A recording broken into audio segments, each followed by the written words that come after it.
ओम नमो भगवते वासुदेवाय। आज हम माघ महात्म्य के 10वें अध्याय का श्रवण करेंगे, जिसके श्रवण मात्र से ही आपको अनेक पापों से मुक्ति मिल जाती है। यमदूत कहने लगे कि हे वैश्य, एक बार जो गंगा जी में स्नान करने से मनुष्य सब पापों से छूटकर अत्यंत शुद्ध हो जाता है, जो कोई दूसरे तीर्थ के समान समझता है, वह अवश्य नरक में जाता है। भगवान के चरणों से उत्पन्न हुई गंगा जी के पवित्र जल को श्री शिव जी अपने मस्तक में धारण करते हैं। वे ब्रह्मा जो संदेह रहित, प्रकृति से अलग और निर्गुण है, ब्राह्मण में उसकी समानता किससे हो सकती है। गंगा जी का नाम हजारों योजन दूर से ही लेने वाला नरक में नहीं जाता, इसलिए मनुष्य को अवश्य में गंगा जी में स्नान करना चाहिए। हे वैश्य, जो ब्राह्मण दान लेने का अधिकारी होकर भी दान नहीं लेता, वह आकाश के नक्षत्र में चंद्रमा के समान है।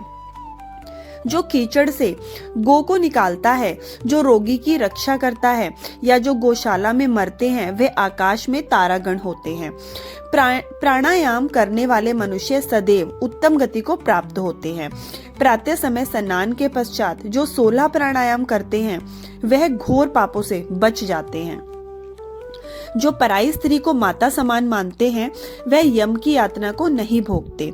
जो मन में भी कभी दूसरी स्त्री का चिंतन नहीं करते, वह दोनों लोकों को अपने अधीन कर लेते हैं।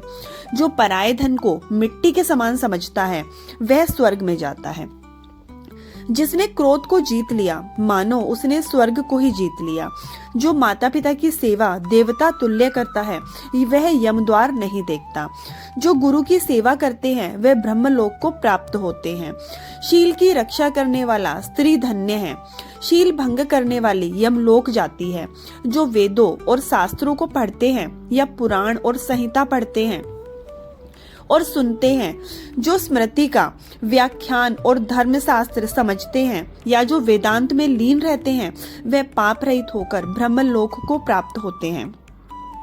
जो अज्ञानियों को वेद शास्त्र का ज्ञान देते हैं, वे देवताओं से भी पूजित होते हैं। यमदूत ने कहा कि हे वैश्य, श्रेष्ठ यमराज ने हमको वही आज्ञा दे रखी है कि तुम किसी वैष्णव को मेरे पास मत लाओ। हे वैश्य, पापी लोगों को इस संसार रूपी नरक को पार करने के लिए भगवान की भक्ति के सिवाय दूसरा और कोई उपाय नहीं है। भगवान माघ मास महात्म्य भगवान की ओर भक्ति ना करने वाले मनुष्य को चांडाल के समान समझना चाहिए।